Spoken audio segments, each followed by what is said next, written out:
සුබ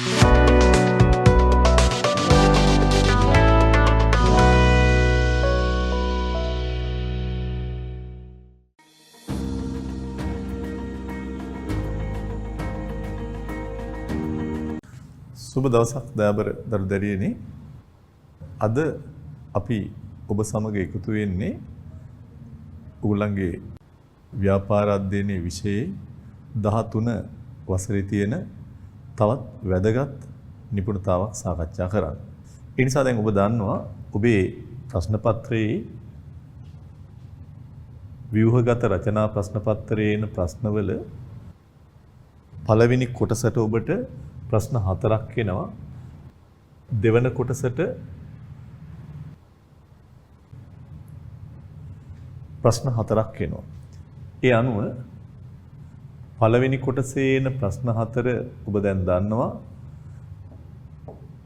5 6 7 8 කියන ප්‍රශ්න 4 පස්වෙනි ප්‍රශ්නෙත් අපි දැන් සම්පූර්ණයෙන් ඔබට ලියන්න පුළුවන් ආකාරයට සාකච්ඡා කරලා හමාරයි. ඒ කලමනාකරණය. සාමාන්‍යයෙන් පස්වෙනි ප්‍රශ්නේ අවසාන කොටසක් හෝ සම්බන්ධ කරගෙන 6 වෙනි ප්‍රශ්නේ බොහෝ දුරට වැඩි බරක් තබනවා අපි දැන් අද කතා කරන්න යන මාතෘකාවට. එහෙනම් ඔබ දැක්කා අපේ අද මාතෘකාව උනේ මෙහෙයුම් කළමනාකරණය කියන එක. Operation management. ඉතින් ඒ නිසා මා හිතනවා අද අපි කතා කරන්න යන මාතෘකාව බොහෝ විට ඔබට ප්‍රශ්න පත්‍රවල මේ 6 වෙනි ප්‍රශ්නේ යටතේ ප්‍රශ්න ඇවිත් තියෙන මාතෘකාවක්. මෙහෙයුම් කළමනාකරණය එහෙම නැත්නම් ඔපරේෂන් මැනේජ්මන්ට් කියන එකය. ඉතින් මෙම මාතෘකාව ඉස්සර නිෂ්පාදන කළමනාකරණය කියලාත් කිව්වා. ඒ නිසා මේ මෙහෙයුම් කටයුතු කියන එක නිෂ්පාදන කටයුතු කියලා කිව්වත් ලොකු වරදක් නැහැ. එහෙනම් අපි ඉස්සල්ලාම ඔබත් සමග සාකච්ඡා කරන්න බලාපොරොත්තු වෙන්නේ මෙහෙයුම් කියන්නේ මොකක්ද කියන එක. මෙහෙයුම් සංකල්පය.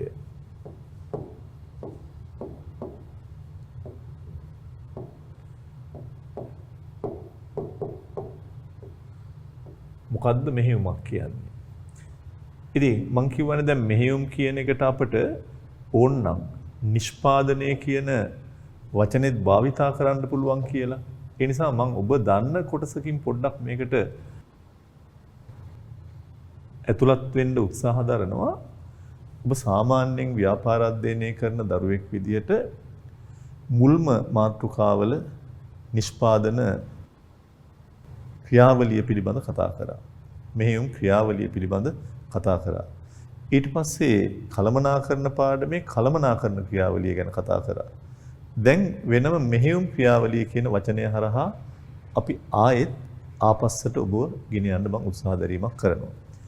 ඒ තමා ඔබ දන්නවා මේ තියෙන්නේ නිෂ්පාදනයට භාවිතා කරන යෙදවුම්. යෙදවුම් කියන්නේ ඉන්පුට්. මොනවද යෙදවුම්? ඔබ දන්නවා ශ්‍රමය, භූමිය, ප්‍රාග්ධනය, ව්‍යවසායකත්වය, දැනුම, කාලය, තොරතුරු මේ ඔක්කොම ගත්තොත් මේවා මෙහි යෙදවුම් ඉන්පුට්. ඒ යෙදවුම් වලින් එළියට එන නිමැවුමට අපි කියනවා අවුට්පුට්. නිමැවුම අවුට්පුට්. එතකොට මොනවා හරි යෙදවුම් තුලින් දැන් අපි හිතමු බේකරියක් කියලා. බේකරියක ශ්‍රමිකයෝ ඉන්න පුළුවන්. ඊට අමතරව වෙනම ඔබ දන්නවා ශ්‍රමිකයන් නිෂ්පාදනය කරද්දී මොනවා හරි අමුද්‍රව්‍යයක් පාවිච්චි කරන්න එපා. පිටි නිෂ්පාදනයට යොදා ගන්නවා, ඊස්ට් යොදා ගන්නවා, ජලය යොදා ගන්නවා. ජලය කියන්නේ භූමියෙන් ලැබෙන දේවල්. ඒත් එක්කම විවිධ ආකාරයේ උඳුන් පාවිච්චි කිරීමක් කරන්න පුළුවන් බේකරියේ. ඒ කියන්නේ ප්‍රාග්ධනය වගේ දේවල්. ව්‍යවසායකත්වය මේ ඔක්කොම තියෙනවා කාලය මේවා. එතකොට මේ යෙදවුම් වලින් එළියට එන නිෂ්පාදනය තමයි පාන්, බනිස්. හරි මොනවා හරි බේකරි නිෂ්පාදන. එතකොට මේක කොහොමද වෙන්නේ? කොහෙද වෙන්නේ? කොයි ආකාරයෙන්ද වෙන්නේ? ඒ නිසා මේ මැද හිස්තැනට තව වචනයක් අපට ඕනේ. එහෙනම් ඒ තමා මෙන්න මේ යෙදවුම් නිමැවුම් බවට පරිවර්තනය වෙන යම් ක්‍රියාවලියක් තියෙන්න ඕනේ. යෙදවුම් නිමැවුම් බවට පත් වෙන ක්‍රියාවලියක් තියෙන්න ඕනේ. ඇයි? පිටි නිකම් පාන් වෙන්නේ නැහනේ. ජලය නිකම් පාන් වෙන්නේ නැහැ. ඊස්ට් නිකම් පාන් වෙන්නේ නැහැ.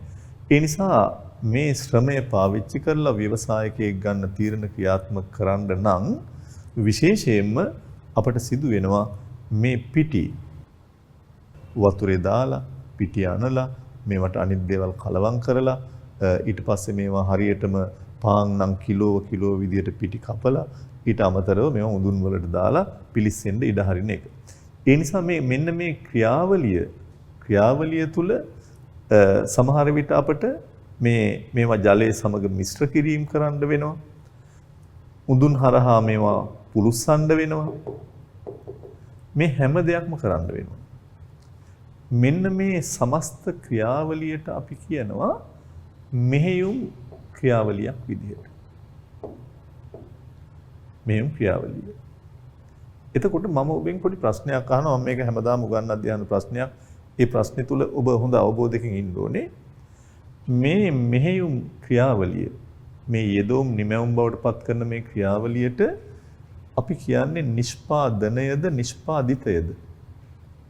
මේ ක්‍රියාවලියගේ නම නිෂ්පාදනයද නිෂ්පාදිතයද? ඒක ඉතා වැදගත්. ඇත්තටම ඔබ හොඳටම දැනන් ඉන්න වෙනවා මේ සමස්ත ක්‍රියාවලියට අපි කියන නම වෙන්න ඕනේ අනිවාර්යයෙන්ම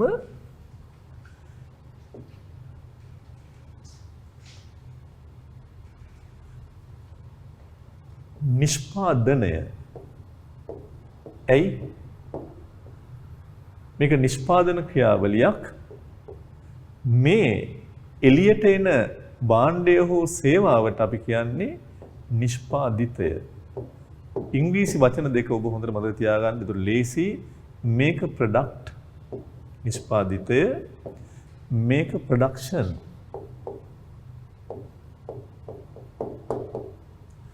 ඒ නිසා මෙන්න මේ සමස්ත දේ ඔබ ඉස්සෙල්ලා අවබෝධ කරගන්න ඕනේ මෙහෙයුම් කළමනාකරණය කරන දරුවෙක් විදිහට. ඒ අනුව ඔබ මා හිතනවා වෙනස අඳුර ගන්න ඇති. නිෂ්පාදනය ඒක තමයි මෙහෙයුම් ක්‍රියාවලිය, මේක නිෂ්පාදිතය. ඉතින් මේ අපි බේකරි එක වෙන්නේ භාණ්ඩ නිෂ්පාදනයක්නේ. ඔබ දන්නවා භාණ්ඩ කියන එක ඇත්තටම ස්පෘශ්‍යයි, ස්පර්ශ කරන්න පුළුවන්. ඒකේ පාන් වෙන්න පුළුවන්, සබන් වෙන්න පුළුවන්, ටීවී වෙන්න පුළුවන් ඕන එක. හැබැයි අස්පෘශ්‍යයවත් නිෂ්පාදනය වෙනවා සේවාත්. දැන් මම උගන්වන එක අස්පෘශ්‍යයි. ආපන ශාලාවක සමහර විට සර්විස් එක නම් ඒක සේවාවක්. සෞඛ්‍ය ඒ වගේ දේවල්. ඒ නිසා මේ ඉස්සල්ලා මේ මෙහෙයුම් ක්‍රියාවලිය අපි ඇත්තටම අඳුරා ගැනීම ඔබට ගොඩාක් වැදගත්කමක් තියෙයි. ඒ නිසා මේකේ හැඳින්වීම මම ඔබට පෙන්නනවා.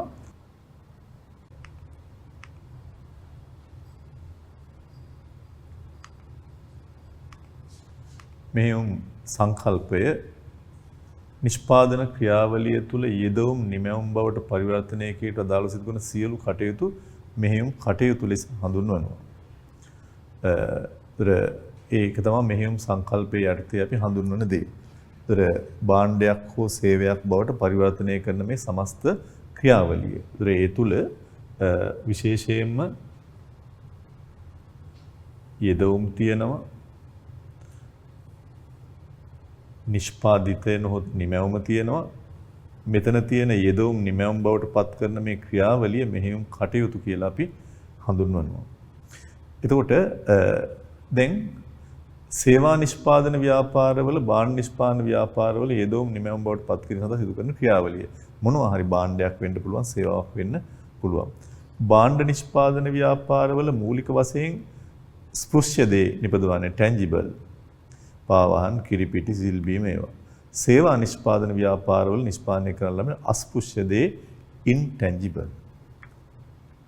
වෛද්‍ය සේවා, ප්‍රවාහන, රක්ෂණ ඒ ඕනෑම දෙයක් අපි සේවා නිෂ්පාදන කොටසට ගන්න. අපි ඊළඟට ඔන්න දැන් අපේ මාතෘකාව අර්ථ දක්වන්න දෙන්නේ මෙහෙයුම් කළමනාකරණය කියන එක. ඉතින් ඔබ දැනටත් කළමනාකරණය කියන එක කොහොමදත් හොඳින් දන්න එකක් නේ. කළමනාකරණය කියන එක පිළිබඳව ආයේ මම ඔබට කතා කරන්න දෙයක් නැහැ. අපි මාස ගණනාවක් කතා කරා. ඒ නිසා කළමනාකරණය අපි කොහොමද හැඳින්වුවේ? ගතික පරිසරයක් තුළ නිතරම යම් සංවිධානයක තියෙන ඉලක්ක පරමාර්ථ සඵලව ඉටු කරගන්න නිතරම අපේ තියෙන සම්පත් කාර්යක්ෂමව සැලසුම් කරලා සංවිධානය කරලා මෙහෙवला පාලනය කරලා අපි සිදු කරන මේ කටයුතු තමයි කළමනාකරණය. මේ අර්ථය දැන් ඔබ දන්නවා. ආයෙත් අපි පොඩ්ඩක් මතක් කරොත් කළමනාකරණය කියන්නේ ගතික පරිසරයක් තුල යම් සංවිධානයක පරමාර්ථ අරමුණු සඵලව ඉටු කරගන්න සම්පත් කාර්යක්ෂමව සැලසුම් කරලා සංවිධානය කරලා මෙහෙवला කළමනාකරණය කරන සමස්ත ක්‍රියාවලිය. එතකොට ඒකනේ දැන් තියෙන්නේ මෙහෙයුම කළමනාකරණය කරන්න. දැන් මෙහෙයුම ගැන මම කිව්වා. මෙහෙයුම කටයුත්තක් කියන්නේ මොකක්ද කියන එක. ඒ නිසා දැන් අපිට ඇත්තටම සැලසුම් කරලා සංවිධානය කරලා මෙහෙයවලා පාලනය කරන්න තියෙන්නේ මොකද්ද? කළමනාකරණය කිව්වේ පොදුවේ හැම සම්පතක්. දැන් අපිට තියෙන්නේ ඇත්තටම මේ ප්ලෑන් කරලා ඕගනයිස් කරලා කරන්න තියෙන්නේ මෙහෙයුම් කටයුතු ටික. ඒ නිසා අමුද්‍රව්‍ය කියන්නේ යෙදවුම් නිමැවුම් බවට පත් කරන ඒ ක්‍රියාවලිය තමයි අපිට දැන් සැලසුම් කරලා සංවිධානය කරලා මෙහෙवला පාලනය කරන්න තියෙන්නේ. ඒ හින්දා හොඳට මතක තියාගන්න මෙහෙයුම් කළමනාකරණය අපි අර්ථ දක්වනවා අර විදිහටම එනවා. සංවිධානයක පරමාර්ථ අරමුණු ඉටු කරගන්න මෙහෙයුම් කටයුතු ටික. අර කියපු යෙදවුම් නිමැවුම් බවට පත් කරන ක්‍රියාවලියේ කටයුතු ටික සැලසුම් කිරීම සංවිධානය කිරීම මෙහෙයවීම හා පාලනය. එහෙම කිව්වොත් වරදක් නැහැ. ඒතර ඒ අනුව මෙහෙයුම් කළමනාකරණය, නිෂ්පාදන කළමනාකරණය කියලා ගොඩක් අවස්ථාවල කියනවා. ඒ නිසා නිෂ්පාදනයේ සැලසුම් කරන්න වෙනවා. සම්පත් ටික සංවිධානය කරන්න තියෙනවා. දැන් ඉස්සෙල්ලාම දන්නවා බේකරි එක වුණත් පාන් නිෂ්පාදනයේදී ප්‍රොඩක්ට් එක සැලසුම් කරන්න වෙනවා. අපි කොච්චර පිරිසකටද මේක නිපදවන්නේ? උදාහරණ සැලසුම් කරන්නත් ඔබ අර්ථ දක්වලා තියෙනවානේ ඉලක්ක පරමාර්ථ ස්ථාපිත කිරීම හා ඒවා ළඟා කර ගන්න ක්‍රියාවලිය නම් කොච්චරකටද අපි නිපදවන්නේ? කවුද අපේ මාකට් එක? ඒවා සැලසුම් කරලා වැඩ බෙදාගෙන ඊට පස්සේ කවුරු හරි මෙතන නායකයෙක් ඉඳගෙන sannivedanaya කරමින් සේවකව අභිප්‍රේරණය කරමින් නිපදවනවා. නිපදෙව්වට පස්සේ පාන් ගෙඩියක් දෙයක් අරන් බලනවා හරි ක්වොලිටි එකට ආවද ඒක තමයි පාලනය. ඉතින් ඕක තමයි මෙහෙයුම් කටයුතු කරන්න තියෙන්නේ. එහෙනම් මෙන්න මේ මෙහෙයුම් කටයුතු සැලසුම් කරලා සම්පත් සංවිධානය කරලා සේවකයෝගේ ක්‍රියාකාරකම් මෙහෙवला ඊට අමතරව අපි කාර්ය සාධනය බලනවා අපි කියපු පාම් ප්‍රමාණය ආවද නැද්ද නැත්නම් වෙනස් කරන්න ඕනේ. ඉතින් ওই ටික තමයි මෙහෙයුම් කළමනාකරණයේ යටතේ සිදුවීමක් වෙන්නේ. ඒ ඕනම එකක් යෙදවුම් නිමැවුම් බවට පත් කරන ක්‍රියාවලිය මෙහෙවන එක මේ තියෙන්නේ. සංවිධානයක පරමාර්ථ හා අරමුණු මේ නිර්වචන ටික ඔබේ නෝට් එකේ තියෙනවා. ළඟා කරගන්න මෙහෙයුම් කටයුතු සැලසුම් කරනවා සංවිධානය කරනවා මෙහෙයවනවා පාලනය. ඒ අනුව මෙහෙයුම් කළමනාකරණය නිෂ්පාදන සැලසුම්කරණය කරනවා. ඒ සම්පත් සංවිධානකරණය කරනවා. සේවකයන් ක්‍රියාකාරකම් මෙවන මේ කාර්ය සාධනයගේ නියමනය කරනවා කියන පාලනය. මේ අන්තර්ගත සංකීර්ණ ක්‍රියාදාමය. ආයතනික පරමාර්ථ හා අරමුණු ඉටු කරගන්න මෙහෙයුම් කළමනාකරණයේ දායක වන අතර ඇත්තටම මේ මෙහෙයුම් කළමනාකරණයෙන් මොකද්ද බලාපොරොත්තු වෙන්නේ? ඉහළ ගුණාත්මක භාවයකින් යුක්ත භාණ්ඩ සේවා නිෂ්පාදනය කිරීම. මෙහෙයුම හරියට කළමනාකරණය කරේ නැත්නම් හරියට පිටි යෙදුවේ නැත්නම් හරි දක්ෂ සේවකයෝ යෙදුවේ නැත්නම් ඉන්න සේවකයෝ අභිප්‍රේරණය කරමින් නිෂ්පාදන කටයුතු කරේ නැත්නම් හරි නිමැවුමක් එළියට එන්නේ නැහැ. ඒ නිසා හැම වෙලාවකදීම ඒ යෙදවුම් නිමැවුම් බවට පත් කරද්දී හොඳ නිමැවුමක් ගුණාත්මක නිමැවුමක් ගන්න තමයි මේ කළමනාකරණය කරපු දන්නවනේ. කළමනාකරණයේ තුල ඇත්තටම අපි බලාපොරොත්තු වෙන්නේ සම්පත් අවම පිරිවැයකින් භාවිතා කරලා ක්වොලිටි ගුණාත්මක නිමැවුමක් ගන්න එක. ඒ නිසා මේකෙත් වෙන්නේ නිෂ්පාදනයේ බොහෝම හරි අඩු පිරිවැයක් යටතේ ගුණාත්මක භවයෙන් යුක්තව සිදු කරන එක. මූලිකම දේ තමයි ඉහළ ගුණත්වයෙන් යුක්ත භාණ්ඩ සේවා නිෂ්පාදනය කිරීම. ඊළඟට අපි එනවා මෙහෙයුම් කළමනාකරණ කාර්ය වෙන වෙනම පැහැදිලි කිරීම. ඉතින් මේක පොඩ්ඩක් ඔබට ලියා ගන්න අපි තියෙන කොටසක්. මේ මෙහෙයුම් කළමනාකරණ කාර්යයන් වෙන වෙනම පැහැදිලි කරද්දී ඉස්සල්ලාම ඔබ මතක තියාගත යුතු දෙයක් තියෙනවා. ඒතර මෙහෙයුම් කළමනාකරණයේ ඇත්තටම ඉස්සල්ලාම කරන්නේ ඔබ දන්නවා මුලින්ම ඕනෑම නිෂ්පාදනයක් කරනකොට ඒකේ තියෙන එක දෙයක් තමයි නිෂ්පාදන ඉංජිනේරුකරණය කියන එක. ඉංජිනේරින්. ඔබ දන්නවනේ ගොඩ නැගිල්ලක් හදද්දී අපි ගෘහ නිර්මාණ ශිල්පියාට ආකිටෙක්ට් කියනවා මට ගොඩ නැගිල්ලක් ගයක් මට මෙන්න මේවයි ගයක් ඕනේ මට මේවයි කාමර කීපයක් තියෙන්න ඕනේ මේක වහලා මෙහෙම තියෙන්න ඕනේ ගරාජ් එක මෙහෙම තියෙන්න ඕනේ ඉස්සරහෙන් ඉඩ මෙච්චරක් තියෙන්න ඕනේ මේකේ වොෂ්රූම් තියෙනවා නම් ඒවා අපි මේවා කියනවා කිව්වට පස්සේ ගෘහ නිර්මාණ ශිල්පියා අපේ අදහස අරගෙන මොකද කරන්නේ එයා මේකට ඉංජිනේරුවෙක් සම්බන්ධ කරගන්නවා ඇයි ඉංජිනේරුවා තමයි දන්නේ මෙච්චර කාමර ප්‍රමාණයකට මෙච්චර තට්ටු ගණනාවකට කොච්චර ෆවුන්ඩේෂන් එකක් දාන්න ඕනේද අත්තිවාරම කොච්චර ගල් ඕනේද සිමෙන්ති ඕනේද ඉංජිනේරුවා තමයි දන්නේ මේ ගොඩ නැගිල්ල හෝ මේ ගේ හදන පොළව කොච්චර හොඳ පොළවක්ද සාරවත් පොළවක්ද ඒ කියන්නේ මේකේ ටිකක් මඩ වගේ තියෙනවා නම් බිමට තව ගිලා බහිනවා ඒ නිසා ෆවුන්ඩේෂන් එක වැඩියෙන් දා ගන්න වෙනවා ඒ වගේ ඉංජිනේරුවා තමයි ඒව ඔක්කොම දාන්නේ දැන් අපි හිතමු මේ වගේ ආයතනයක් හදනවා කියලා සක්කියා වගේ මේකේ ළමයි විශාල සංඛ්‍යාවක් එක දිනකට ඉන්නවා. ළමයිගේ බර කොච්චරද? ඒ අනුව කොච්චරක් පල්ලෙහාට මේකේ ෆවුන්ඩේෂන් එක දාන්න ඕනේද? මේ ඔක්කොම තීරණය කරනවා ඉංජිනේරුවෝ. මේක විතරක් නෙමෙයි කාර් එකක් හදනවා කියන්නකෝ. කාර් එක ඉස්සෙල්ලා concept එක දෙනවා. concept එක දුන්නාට පස්සේ කාර් එක මෙන්න මෙහෙමයි කියන්නේ ඒක අඳින්න පුළුවන්. දැන් ඔබ දන්නවනේ දැන් ජපානයේ හැම මම හිතනවා ඔබ දන්නවා කොයි වගේ කාර් එකක්ද තව අවුරුදු කීපයකින් මිනිස්සුන්ට ඕනේ කියලා AI ඩිසයින් කරන්න ඉස්සරලා මුළු ලෝකෙම ළමයි අරගෙන ළමයිට කිව්වා ඕගොල්ලෝ කවදා හරි බලාපොරොත්තු වෙන කාර් එක මොන වගේ එකක්ද කියලා චිත්‍ර අඳින්න කියලා චිත්‍ර තරගයක් තිබ්බා. ඒතර ලෝකෙම ළමයි මම මෙන්න මේ වගේ කාර් එකක් බලාපොරොත්තු වෙනවා රියදුරා නැති කාර් එකක් බලාපොරොත්තු වෙනවා විදුලි බලයෙන් යන්න බලාපොරොත්තු වෙන කාර්යයක් බලාපොරොත්තු වෙනවා මෙන්න මේ වගේ ඩිසයින් එකක් බලාපොරොත්තු වෙනවා මෙන්න මේ වගේ මායි තව එක්කෙනෙකුයි විතරක් ඉස්සරහා යන්න පුළුවන් කාර්යයක් බලාපොරොත්තු මේ වගේ ඒවා ළමයි ඇඳා ජපානයේ මේක පාවිච්චි කරලා තමයි ඊළඟ පරම්පරාවට මොන වගේ කාර්යයක් ඕනේද කියලා ඩිසයින් කරේ. එතකොට ඉස්සෙල්ලා ඩිසයින් එක ගන්නවා අපි concept එක ගන්නවා අරගෙන ඊට පස්සේ තමයි එතන ඉන්නවා ඉංජිනේරුවෝ ඒ ඉංජිනේරුවන්ට කියනවා මෙන්න මේ වායි කාර් එකක් හදන්න මෙන්න මෙච්චර වේගෙන් මේක යන්න ඕනේ.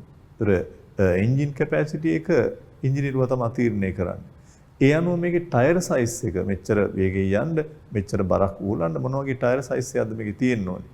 ඒවා ඔක්කොම තීරණය වෙන්නේ ඒ වගේ. දැන් ගුවන් යානාව ඔබ දන්නවනේ A380 කියන්නේ තට්ටු දෙක ගුවන් යානයක්. ඒතර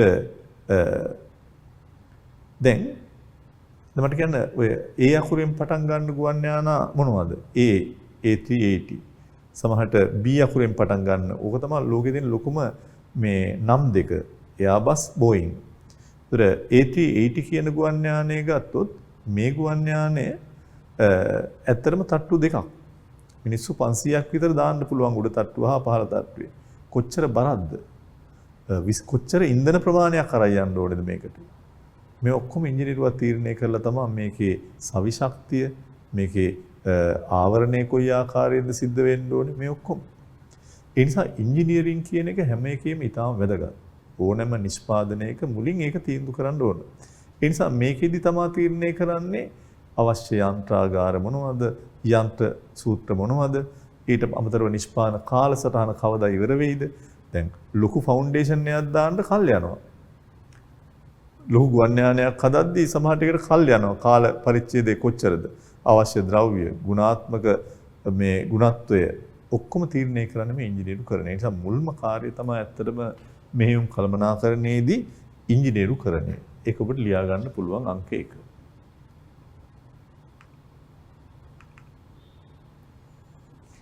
ප්‍රොඩක්ෂන් ඉංජිනේරින් නිෂ්පාදන ක්‍රියාවලිය අවශ්‍ය යන්ත්‍රාගාර යන්ත්‍රෝපකරණ කාලසටහන අවශ්‍ය ද්‍රව්‍ය මේ ඔක්කොම තීරණය කරන්න ඕනේ. ප්‍රොඩක්ෂන් ප්ලෑනින් ප්‍රොඩක්ෂන් ඉංජිනේරින් ඊළඟ දෙවෙනි කාරණේ එකත් ඉතාම වැදගත්. දෙවන කාරණේ තමයි නිෂ්පාදන සැලසුම්කරණය. දැන් පළවෙනි එක නිෂ්පාදන ඉංජිනේරුකරණය. දෙවෙනි එක නිෂ්පාදන සැලසුම්කරණය planning. ඒ නිෂ්පාදන සැලසුම්කරණය තුල දැන් ඔබ සැලසුම්කරණය කියන එක හොඳටම දන්නවනේ. ඉලක්ක පරමාර්ථ ස්ථාපිත කිරීම හා ඒවා ළඟා කර ගන්න ආකාරය තීරණය කිරීම. ඒ නිසා සැලසුම්කරණයේදී කරන්නේ හැම වෙලාවකදීම යම් කාල පරිච්ඡේදයක් තුල අනාගතයේ සැලසුම් කරන්නේ කොච්චර භාණ්ඩ සේවා නිපදවනවද? මොනවද නිපදවන භාණ්ඩ සේවා? කවද්ද ඒවා නිපදවන්නේ? මෙන්න මේවා පිළිබඳව ප්ලෑන් කරනවා. ඒක කෙටි කාලන සැලැස්මක් වෙන්නත් පුළුවන්, දිගු කාලන සැලැස්මක් වෙන්නත් පුළුවන්. දැන් හිතන්නකෝ කොවිඩ් හරහා අපි හිතමු Mercedes Benz කම්පැනියට තීරණය කරන වෙනද තරම් වාහන පිටරට ගෙනියන්න බෑ. එහෙනම් මේ කාලය තුල කොච්චරද ඊළඟ අවුරුද්දට කොච්චරද? මේ කාලය තුල ගුවන් යානාවලට ඉල්ලුමක් නැහැ. ඇයි? සංචාරය නැවතිලා. ඒ නිසා එක දවසට ඩොලර් මේ බිලියන ගාණක් පාඩුයි මුළු ලෝකෙම ගුවන් සමාගම් ඔක්කොම ගත්තොත් එක දවසට. ඒ නිසා ගුවන් යානාවලට ඉල්ලන්නේ නැහැ දැන්. ඒක කෙටි කාලනෝ අපි හදන ගුවන් යානා දිගු කාලනෝ කියන එක පිළිබඳව තීරණයක් ගන්න වෙනවා. Engineering, planning.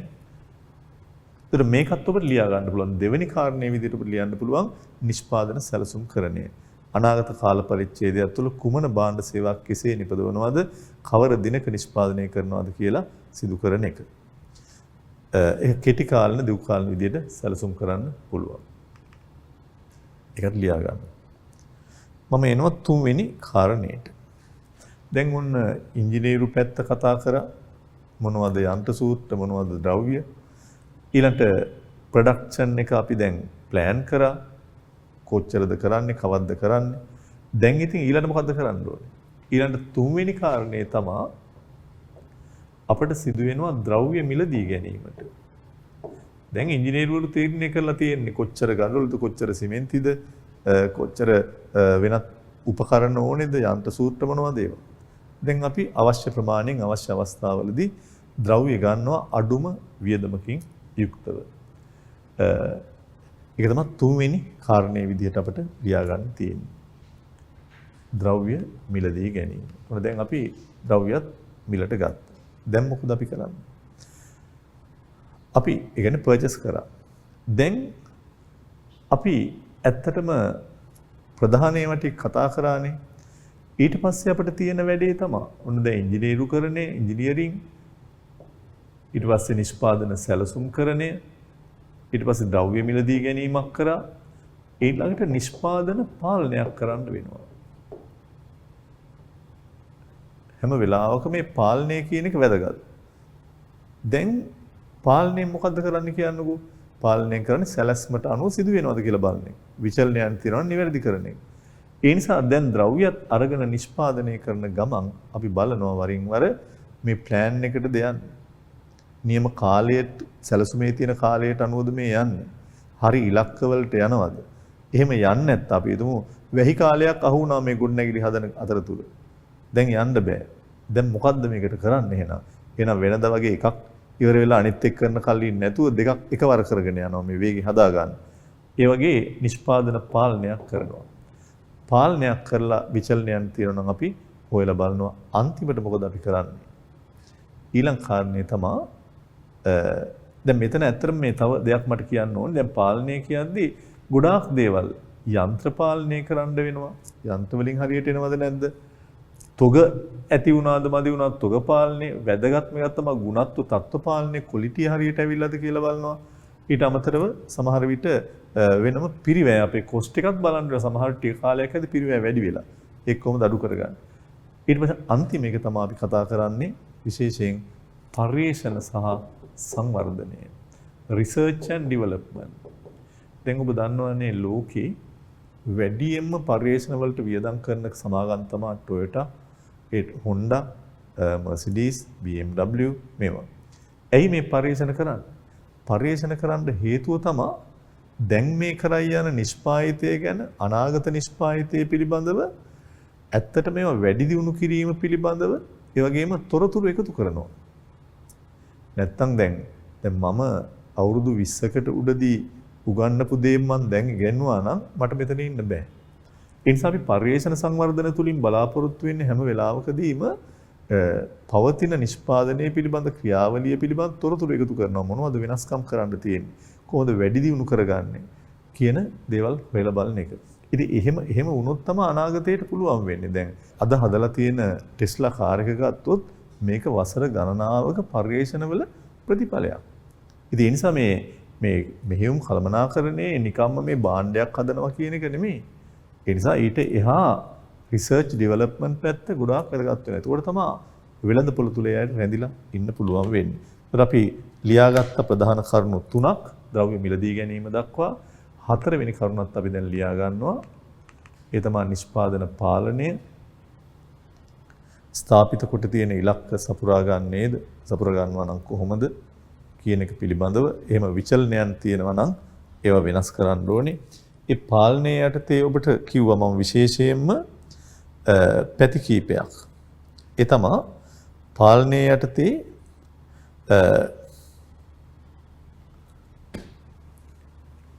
තුග පාලනය, තත්ත්ව පාලනය, යන්ත්‍ර පාලනය, පිරිවැය පාලනය වගේ පැතිකඩ.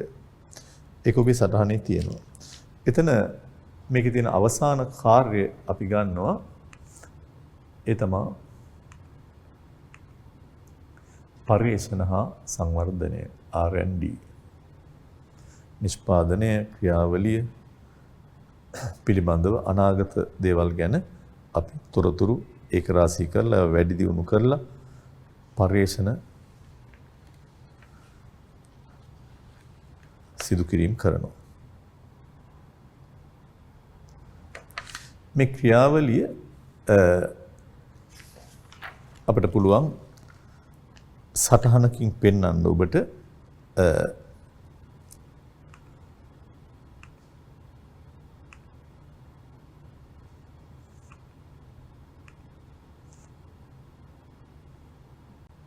යෙදවුම් නිමැවුම් බවට පත් කිරීමේ ක්‍රියාවලිය තමයි පරිවර්තන ක්‍රියාවලිය කියලා අපි කතා කරන්නේ. ඒක තමයි ඇත්තටම මෙහෙයුම් ක්‍රියාවලිය, මෙහෙයුම් කටයුත්ත. ඒක අපිට සටහනකින් පෙන්වන්න පුළුවන් මෙහෙම. යෙදවුම් භූමිය, ශ්‍රමය, ප්‍රාග්ධනය ඒවා. කාලය දැනුම. ඊට පස්සේ තමයි අපි මේ පරිවර්තන ක්‍රියාවලියේ අපි වෙනදා මෙතන ගොඩක් විට ලිව්වේ. දැන් හිතන්න අපි සබන් නිෂ්පාදනයක් නම් මෙතන අපි කිව්වා පොල් තෙල්, කෝස්ටික් සෝඩා මේවා රත් කරලා මේවා ඊට අමතරව කලවම් කරලා කෑලි කපලා සබන් කොලයක දාලා ඇසුරුම් කරලා ඉස්සරහට යන සබා. අපි ඒක චුට්ටක් මේ පාඩමේ වෙනස් විදිහකටයි මෙතන යොදලා තියෙන. ඔබට පේනවා ඇති. මේකේ අපි කතා කරලා තියෙනවා මේ එළියට එන ප්‍රොඩක්ට් එකේදී ඉස්සල්ලාම ක්‍රියාපටිපාටි අනුගමනය කිරීම. දැන් මෙහෙම කිව්වට එච්චරම තේරෙන්නේ නැති ඔබට. ක්‍රියාපටිපාටි කියන්නේ මොකද්ද මේකේ තියෙන procedures. ඊට පස්සේ ක්‍රම තීරණය කරනවා. මොකද්ද ක්‍රම තීරණය කරනවා කියන්නේ? දැන් සමහර නිෂ්පාදනයේදී එක එක හදන්නේ. මම ගුවන් යානයක් කිල්ලුවා, එහෙම නැත්නම් එමිරේට්ස් ගුවන් යානයක් කිල්ලුවා එයාබස් ලගෙන් ඒක හැදුවා. ඒක හැදුවට පස්සේ තමයි සිංගප්පූර් එයාලයින් ඉල්ලන ගුවන් යානය හදන්නේ අය. එකවර ගුවන් යාන දෙයක් හදන්න බෑ, ධාරිතාව නැහැ සමහර විට. එහෙම නැත්නම් අපි හිතමු ටීවී වගේම නම් එකවර තොගයක් හදාගෙන යනවා.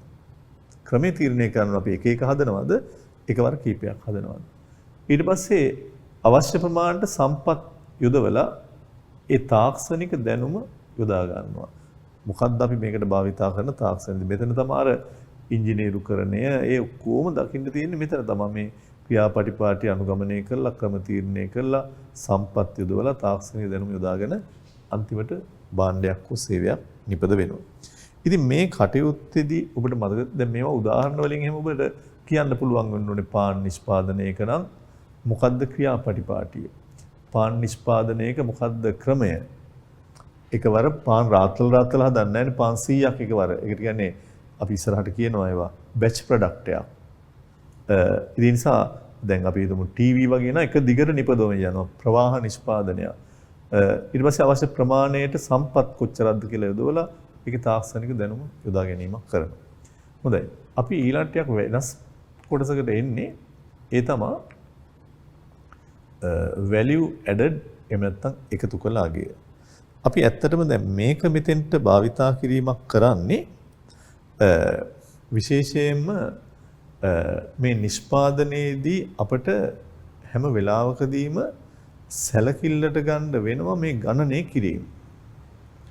ඒ කියන්නේ යෙදවුම් නිමැවුම් බවට පත් කරද්දී අපේ මේ වටිනාකමට කොච්චරක් එක එක අදියර වලින් එකතු වෙනවාද කියන එක අපිට බලන්න වෙනවා. දැන් උදාහරණයක් විදිහට හිතන්නකො මෙහෙම. උදාහරණයක් විදිහට අපි ගමු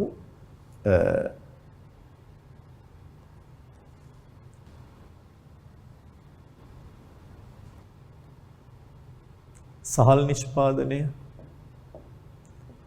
එතකොට සහල්නේ අන්තිම නිෂ්පාදනය. එතකොට ඉස්සල්ලාම ගොවියෙක් වී නිෂ්පාදනය කරනවා. ගොවිපලක වී.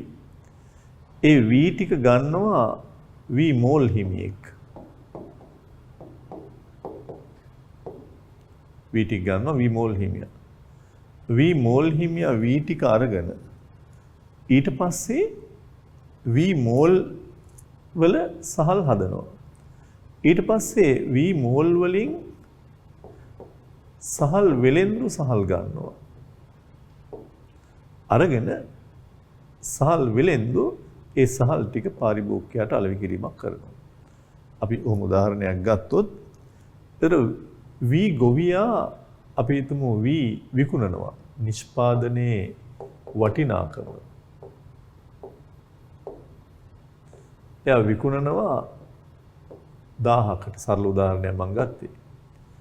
වී මෝල් හිමියා රුපියල් 1000ක් දීලා වී ටික අරගෙන එයා වී ටික විකුණනවා 1800කට. වී ටික අරගෙන වී සහල් බවට පරිවර්තනය කරලා එයා විකුණනවා 1800කට සහල් වෙලෙන්ද. සහල් වෙලෙන්ද මේක 2200කට පාරිභෝගිකයන්ට සහල් අලෙවි කිරීමක් කරනවා. එතකොට දැන් ඔබට පේනවා ඇති මේක තමයි අදියර ටික. සහල් කියන නිෂ්පාදන ක්‍රියාවලියේ අදියර ටික. වී නිපදවනවා ගොවිපලයේදී කුඹුරේදී. ඒකෙන් මෝල් හිමියා වී ගන්නවා. ඊට අමතරව මෝල් හිමියා වී සහල් බවට පත් කරලා අලෙවි කිරීම කරනවා. ඔතන තත්. එතකොට දැන් අපට පේන එක දෙයක් තමයි මේ 2200 ඇතුලේ 1800 තියෙනවා. ඇයි? ජාතික ගිණුම් පාඩම කරපාරි මේක හොඳට මතක ඇති. මේ සහල් වෙලෙන්දෝ වී මෝල් හිමියාගෙන් 1800ක් දීලා තමයි සහල් ගත්තේ. 2200 තුල 1800 තියෙනවා. ඒ වගේම මේ වී මෝල් හිමියා 1000ක් දුන්නා ගොවියට වී ගන්න. මේ 1800 තුල 1000 තියෙනවා. එහෙනම් ඇත්තටම එකම දේ කීප සැරයක් මෙතන ඇතුළත් වෙලා තියෙනවා. ඒ නිසා මේ යෙදවුම් වල වටිනාකමක් මෙතන එකිනෙකට එකතු වෙලා තියෙන හින්දා අපි ඇත්තටම මේ සහල් නිෂ්පාදනයෙන් කොච්චරක් වටිනාකමට ඇත්තටම එකතු වුණාද කියලා බලන්න නම් මොකක්ද අපිට කරන්න තියෙන්නේ? අපිට කරන්න තියෙන්නේ හැම වෙලාවකදීම මේකේ එකතු කළාගේ බලන එක. ඒත් සහල් වෙලෙන්දගෙන් විතරක් කොච්චරද එකතු වුනේ? මේ 2200 1800ක් වී මෝල් හිමියට ගෙවපු සල්ලි. දැන් මෙයාගෙන් එකතු වෙලා තියෙන්නේ 400යි. මේ 1800න් 1000ක්ම ගොවියාට දුන්න සල්ලි. එහෙනම් ඇත්තටම වී මෝලෙන් වටිනාකමට එකතු වෙලා තියෙන්නේ 800යි. ගොවියා පිට කාටවත් මුකුත් ගෙවලා නැති බවයි අපිට දීලා තියෙන තොරතුරු වලින් පේන්නේ මෙයාගෙන් 1000ක්ම එකතු වෙලා තියෙනවා.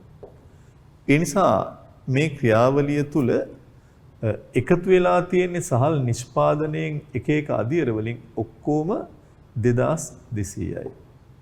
ඒක තමයි සහල් මුළු නිෂ්පාදිතයේ වටිනාකම විදිහට අපි ගන්න. කොච්චරක් සහල් හැදුවද කියන එකේ අගය එන්නේ ඔච්චරයි. කොච්චර සහල් නිෂ්පාදනයක් වුණාද කියන්නේ. ඒ නිසා ඒක ගොඩක් වැදගත් වීමක් වෙනවා. මෙන්න මේ තීරුවට අපි කියනවා එකතු කළාගේ value added. කොච්චරක් වටිනාකමට අලුතෙන් එකතු වුණාද කියන එක. දැන් මම ඔබට ඔබේ සටහනේ තියෙන ටික සම්පූර්ණ කරන්න කියලා ඉඩ දෙනවා.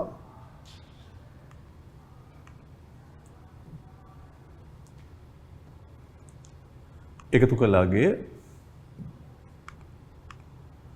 පරිවර්තන ක්‍රියාවලියේ විවිධ අවස්ථාවලදී යෙදවුම් වලට වටිනාකමක් එකතු වීමෙන් නිෂ්පාදිතයේ වටිනාකම වැඩි වෙන අතර යෙදවුම් වලට දැන් අපි කියවනේ සමහර විට V වලට හැම වෙලාවකම V මෝල් හිමියාගෙන් වටිනාකමක් එකතු වුණා. සහල් වලට සහල් වෙලෙන්දගෙන් වටිනාකමක් එකතු වුණා. එකතු වීමෙන් නිෂ්පාදිතයේ වටිනාකම වැඩි වෙන අතර ඒකතු කළා කියලා හඳුන්වනවා. එනම් මේ නිමැවුම නිෂ්පාදනය කිරීම සඳහා වෙනත් නිෂ්පාදකයන්ගෙන් මිලටගත් දේවල් අඩු කරාම අපිට ලැබෙන අගය අතරමැද යෙදුම් අඩු කරාම ලැබෙන අගය. කමිස නිෂ්පාදන ක්‍රියාවලියක தත්ත්වය මේ අරන් තියෙන්නේ.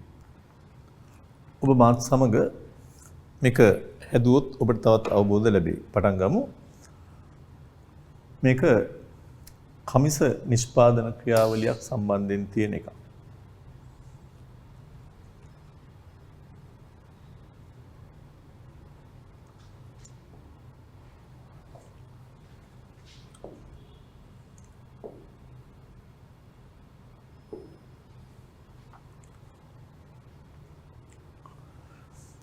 අපි බලමු කපු වගා කරන ගොවියෙක් ඉන්නවා.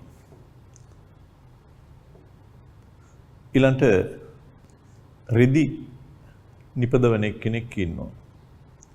කමිස මහන කෙනෙක් ඉන්නවා. ගොවියාගෙන් කපු අරගෙන රෙදි හදලා නූල් වලින් රෙදි හදලා කමිස මහලා සිල්ලර වෙලෙන්දෙක් ඒවා අලෙවි කිරීමක් කරනවා. එතකොට මේ සම්බන්ධයෙන් අපි පහළ ඉඳලා පටන් ගත්තොත් මේ සිල්ලර වෙලෙන්දාගෙන් නිමැවුමේ වටිනාකමට 1500ක නිෂ්පාදනයක් බිහි වුණාට ඇත්තට මෙයා 850ක් කමිස මහන්නගෙන් කමිස ගන්න වියදම් කරලා තියෙනවා. ඒක තමයි යෙදවුම් මෙයාගේ. ඒ නිසා ඇත්තට මෙයාගෙන් එකතු වෙලා තියෙන ගාන හොයන්න මේ 1500න් මේ 850 ඉවත් කරන්න ඕනේ. ඒ අනුව මෙතන එනවා එයාගේ එකතු කළාගේ ඔබ දාන්න ඕනේ ඒක. ඊළඟට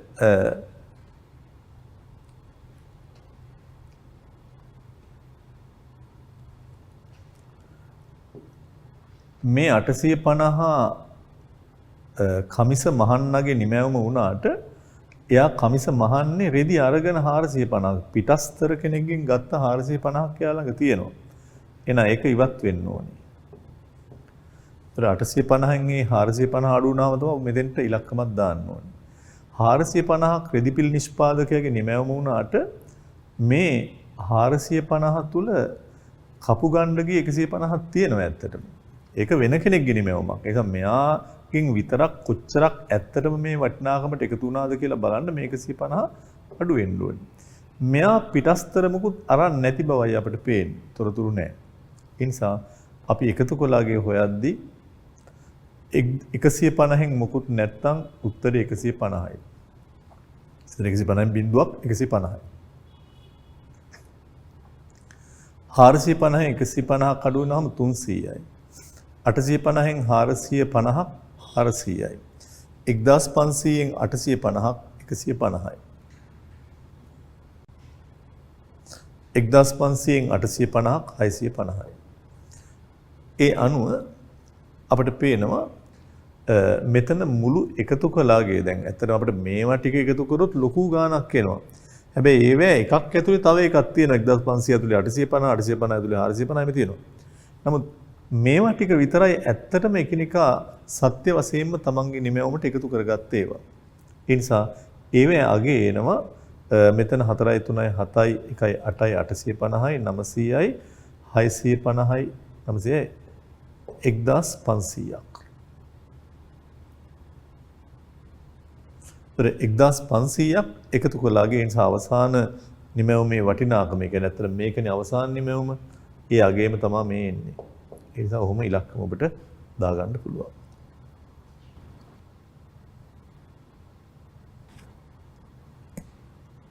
හොඳයි මම හිතනවා ඔබ මාත් එක්ක ලියාගෙන යන්න ඇති. මම ඊළඟට එනවා ඔබත් සමග මෙහෙයුම් කළමනාකරණයේ වැදගත්කම.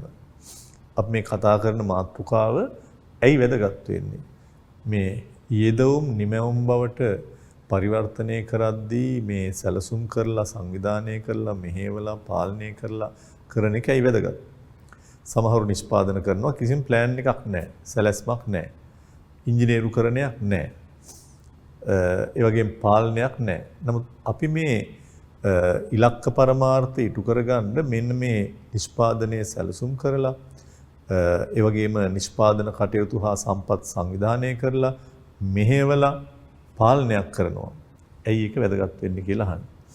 ඒත් ඇත්තටම මේ මෙහෙයුම් කළමනාකරණයේ වැදගත්කම කියන එක යටතේ අපිට කාරණා කීපයක් කතා කරන්න පුළුවන්.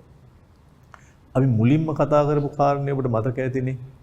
ඒ තමයි මුලින්ම අපි කිව්වා මෙහෙයුම් කළමනාකරණය වැදගත් වෙන එක සාධකයක් තමයි ඇත්තටම ඉහළ ගුණාත්මක භාවයකින් යුක්ත ක්වොලිටි කියන්නේ. ඉහළ ගුණාත්මක භාවයකින් යුක්ත භාණ්ඩ හා සේවා නිෂ්පාදනය කරන්න. එකක්. දෙක. අපි මේ කරන මෙහෙයුම් ක්‍රියාවලියේ කාර්යක්ෂමතාව efficiency සහ සඵලදායී එමෙතන ඵලදායීතාව වැඩි කරගන්න. ඒතර මෙහෙයුම් ක්‍රියාවලිය තුල පිරිවැය අඩු කරගන්න කාර්යක්ෂමතාව කියන්නේ. වඩා නිවැරදි දේ කරන්න සඵල බව ඇති කරන්න. ඒවැ යෙදවුම් මේක නිමැවුම් වැඩි කරගන්න ඒවා. ඒ වගේම මෙහෙයුම් කළමනාකරණයේ තුල හරියට මේවා සැලසුම් කරලා සංවිධානය කරාම අපිට වෙන තවත් දෙයක් තමයි දැන් මෙතනින් කාර්යක්ෂමව නිපදවනවා සම්පත් කාර්යක්ෂමව මෙහෙ වෙනකොට පිරිවැය අඩු වෙනවා. කොස්ට් එක අඩු වෙනවා කියන්නේ අනිත් පැත්තෙන් ලාභ වැඩිවීමක් වෙන එක. ලාභ වැඩි වෙනවා. ඊට අමතරව තරඟයට සාර්ථකව මුහුණ දෙන්න පුළුවන්. දැන් අපි හිතමු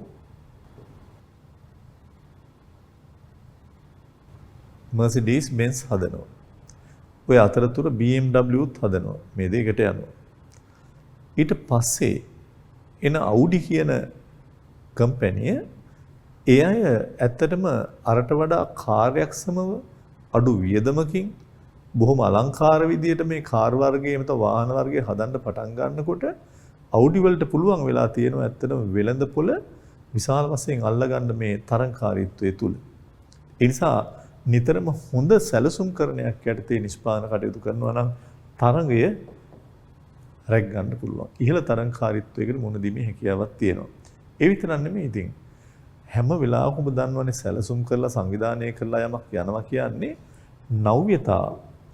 නවෝත්පාදන එනවා. හැම වෙලාවකම හරියට ප්ලෑන් කරලා යනකොට අලුත් දේවල් බිහි වෙනවා. නව්‍යතාවලින් යුක්ත නිෂ්පාදනය. හැමදාම ඔබ දන්නවා වාහන නිෂ්පාදන ගත්තොත් ඒවා නවෝත්පාදන සිදුවෙන ඒවා. ඒ විතරක් නෙමෙයි. දැන් හොඳ මෙහෙයුම් කළමනාකරණයක් කරනකොට හැම වෙලාවකම සමාජ වගකීම් social responsibility. ඒ කියන්නේ මොකද්ද සමාජ වගකීම් කියන්නේ? අයිතිකරුවන්ට විතරක් නෙමෙයි ඇල්ම දක්වන ඒ වගේම උනන්දුවක් දක්වන ව්‍යාපාරයේ කිරි උනන්දු දක්වන හැම පාර්ශවයකටම මේක කරා වියදම අඩු වුණාම ලාභ වැඩි වුණාම අනිත් අයටත් සාධාරණයක් හිටු වෙනවා. ඒ මගින් තිරසර සංවර්ධනයේට දායක වෙන්න පුළුවන්. තිරසර සංවර්ධනය කියද්දි පරිසරය වෙන්න පුළුවන්, සමාජ වෙන්න පුළුවන් ඕන පැත්තක්.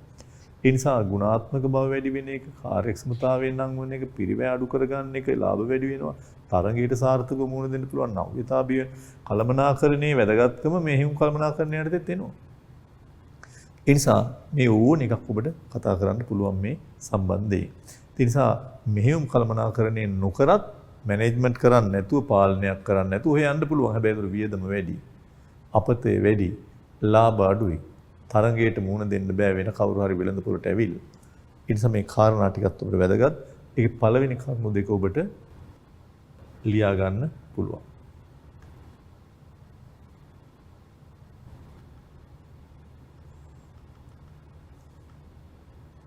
පළවෙනි කරුණ ලියා ගන්න ඉහළ ගුණත්වයකින් යුත් භාණ්ඩ හා සේවා නිෂ්පාදනය කළ හැකි වීම. දෙවෙනි කරුණ මෙහෙයුම් ක්‍රියාවලියේ කාර්යක්ෂමතාව හා ඵලදායීතාව වැඩි කරගත හැකි වීම. ඉහළ ගුණත්වයකින් යුත් භාණ්ඩ හා සේවා නිෂ්පාදනය කළ හැකි වීම. දෙවෙනි කරුණ මෙහෙයුම් ක්‍රියාවලියේ කාර්යක්ෂමතාව හා ඵලදායීතාව වැඩි කරගත හැකි වීම.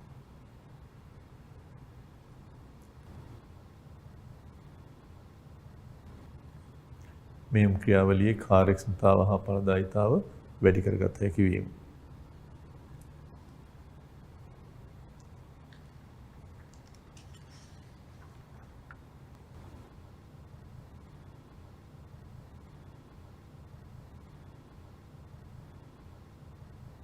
නිෂ්පාදන පිරිවැය අඩු කරගෙන ලාභ වැඩි වෙනවා. ගෝලීය ව්‍යාපාර පරිසරය තුළ තරගයට සාර්ථකව මුහුණ දෙන්න පුළුවන්. නව්‍යතාවයෙන් යුක්ත භාණ්ඩ සේවා හඳුන්වා දෙන්න පුළුවන්. සමාජ වගකීම් නිසි ලෙස ඉටු කිරීමෙන් තිරසර සංවර්ධනයට දායකත්වයක් ලබා දෙන්න පුළුවන්. විභාගයේදී ඔබට ඇවිත් තියෙන ප්‍රශ්න වලින් ඔබට අඳුර ගන්න පුළුවන්. එතකොට අපි කරපු කොටස ඔබට කොතෙක් දුරට විභාගයට ප්‍රයෝජනවත් වෙනවද කියන එක. මෙහෙයුම් කළමනාකරණයටත් කාර්යයන් පමණක් තියෙන පිළිතුර අහන්නේ. ඒකේ නිෂ්පාදන ඉංජිනේරුකරණය, සැලසුම්කරණය, ද්‍රව්‍ය මිලදී ගැනීම කියන කාරණේ තියෙන අංක 3. පළවෙනි එක ගන්න බෑ. තොග පාලනය වෙනම කරුණක් නෙමෙයි. ඇත්තටම මේක ඇතුළෙම තියෙන එකක්. ද්‍රව්‍ය මිලට ගැනීම, ප්‍රමිති ස්ථාපිත කිරීම, ඒක අපි කතා කරපු නැති ඒවා තියෙනවා. අභ්‍යන්තර විගණනයේ තොග පාලනය අපි ගන්නෙ නෑ මෙතෙන්දී. මේකෙත් එහෙමයි. ඊට වඩා හරි මේ පොඩි පේන 2020 ගිය අවුරුද්දේ පැරණි නව නිර්දේශ දෙකේම ඇහුව ප්‍රශ්නයක්. මේ කොහොමද අපි ගැලපුම් කරන්න කියලා අහන්නේ. පහත වගුවේ X තීරුව මගින් මෙහෙයුම් ක්‍රියාකාරකම් කීපයක් තියෙනවා. Y තීරුවේ මෙහෙයුම් කළමනාකරණ සිතයන් තියෙනවා. මේ දෙක ගලපන්න කියලා. අවශ්‍ය ශ්‍රමය නිර්ණය කිරීම කල්තියාපි සැලසුම් කරන්න ඕනේ වැඩ. තොග පාලනය කියන්නේ නිෂ්පාදන පාලනයේ කොටසක්. නිෂ්පාදන කාලසටහන් හදන එක ඉංජිනේරුකරණයේ වැඩක්. ඒ කියන්නේ ස්කෙඩියුල් එක. සැපයුම් කරුවන් සංවර්ධනය කිරීම සැපයුම් දාම කළමනාකරණයේ වැඩක්. ඇතරම මේ කරුණ වෙනම කාර්යයන් තුල අපි ඇතුළත් කරේ නැති වුණාට සැපයුම් කරුවන් සංවර්ධනය කිරීම කියලා කියන්නේ අපිට දැන් අමුද්‍රව්‍ය වගේ දේවල් සපයා ගන්න ඕනේ. ඉතින් ඒකට අපිට චේන් එකක් විදිහට හැම වෙලාවකම මේවා ගන්න ඕනේ. ඒ අයත් එක්ක කතා බහ කරලා ඒ දාමය හදා ගන්න ඕනේ කියන එක. උත්තරේ අංක 5. ඊළඟ ප්‍රශ්නෙට අපි එනවා. පහත කරුණු අතුරින් මෙහෙයුම් කළමනාකරණයට නොවන කාර්ය මොකක්ද කියලා අහනවා. මෙහෙයුම් කළමනාකරණයට අයිති වෙන්නේ නැහැ. ඔබ දන්නවා ආපසු එවුම් බාර ගැනීම කියන කාරණය. නිෂ්පාදන කාර්යයක් ලෙස සැලකෙන්නේ නැහැ බෙදා හැරීම කියන කාරණය. නිෂ්පාදන සිතේට අයත් කාර්යයක් නෙමෙයි මිල කිරීම. මිල කිරීම අලෙවිකරණයේ පැත්තට එන්නේ. හයවෙනි ප්‍රශ්නේ නිෂ්පාදන ධාරිතාවයන්ෙන් අදහස් කරන්නේ ඔබ දන්නවා දැන් නිෂ්පාදන ධාරිතාව කියන්නේ කැපැසිටි එක. ඒ කියන්නේ යම් කාලයකට කොච්චරක් උපරිම නිපදවන්න පුළුවන්ද. දැන් අපි හිතමු ආයතනයක් ගත්තොත් අපි හිතමු පැයක් ඇතුළත කොච්චර ඇඟලුම් ප්‍රමාණයක් මහන්න පුළුවන්ද. ඒ වගේ ගොවියෙක්ට යම් කන්නයකදී කොච්චරක් වී හදන්න පුළුවන්ද. ඒක 4. දැන් මෙතන දැන් මේක ගත්තොත් දැන් යන්ත්‍රයකින් පැයකට නිපදවිය හැකි ඒක සංඛ්‍යාව කියනකොට ඒතර යන්ත්‍රයක් විතරයි එතන අරන් තියෙන්නේ. ධාරිතාව කියද්දී යන්ත්‍ර ශ්‍රමය මේ ඔක්කොම පැත්තට ගන්න ඕනේ. 7 වෙනි ප්‍රශ්නේ තෝරාගත් බේකරි නිෂ්පාදන කටයුත්තට දාලා නිෂ්පාදන ක්‍රියාවලිය උදාහරණ සහිතව සටහනක් අඳින්න කියනවා. පාන් නිෂ්පාදනයේදී ඔබ දන්නවා පාන් පෝරණුවක් ඕනේ. දැන් නම් මේ පෝරණු නැතත් වෙන වෙන ක්‍රම යටතේ නිපදවනවා. පාන් නිපදවන්න ගොඩනැගිලි, බේකරියේ ගොඩනැගිලි වගේ දේවල් ඕනේවා. ඇත්තටම ප්‍රාග්ධනය. පාන් පුලුස්සන්නන්ගේ ශ්‍රමය. ඒකට භාවිතා කරන පිටි අනණ්ඩ ඒවට තියෙන ශ්‍රමය. ඊස්ට්. ජලය, ඉන්ධන අවශ්‍ය නම් ඒවා. මැෂින් ක්‍රියාත්මක කරන්න ඉන්ධන ඕන නම් ඒවා. ඊට අමතරව බේකරි උපකරණ වගේ දේවල්. මුදලුත් ඕනේ. ඊළඟට බේකරි හිමියන්ගේ දැනුම පිටි ඉතා වැදගත් වෙනවනේ. වැඩ කරන පැය ගණන වෙළඳ පොලේ තියෙන තොරතුරු කී දෙනෙක් පාන් මිලට ගනීද නැද්ද? අයිතිකරුවන්ගේ හැකියාව ඒ ඔක්කොම ගන්න පුළුවන් මේකෙදි. මම කතා කරලා පස්සේ ඔබට ලියන්න දෙන්නම්. පරිවර්තන ක්‍රියාවලියේදී පාම් පිටි මිශ්‍ර කරන්න වෙනවා අපට.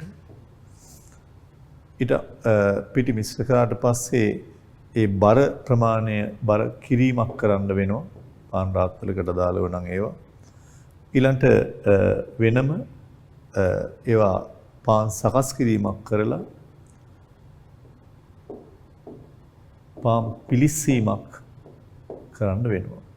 ඒතර ඇත්තටම දැන් මේක අපි උඩ මතක ඇති මේ යෙදවුම්නේ මේ පරිවර්තන ක්‍රියාවලිය.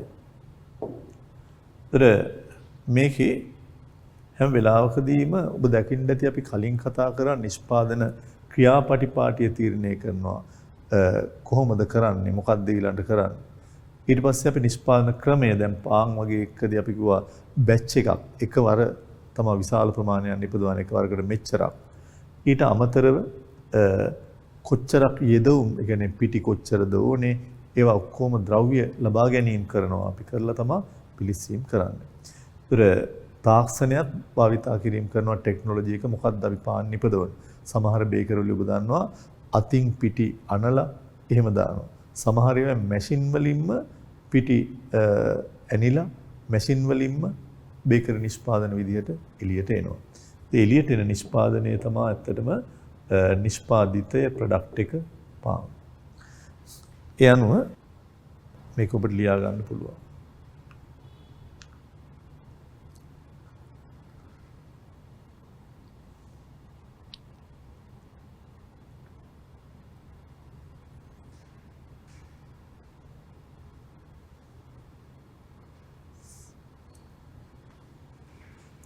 පාම් පෝරණු ගොඩ නැගිලි පාම් පුරුස්සන්නන්ගේ ශ්‍රමය තිරිඟු පිටි ඊස්ට් ජලය ඉන්ධන බේකරි උපකරණ මුදල් බේකරි හිමියගේ දැනුම වැඩ කරන පැය ගාන වෙළඳපොළ වාර්තා අයිතිකරුවන්ගේ හැකියාව පාම් පිටි මිශ්‍ර කිරීම බර කිරීම පාන් සැකසීම පිලිස්සීම පාම්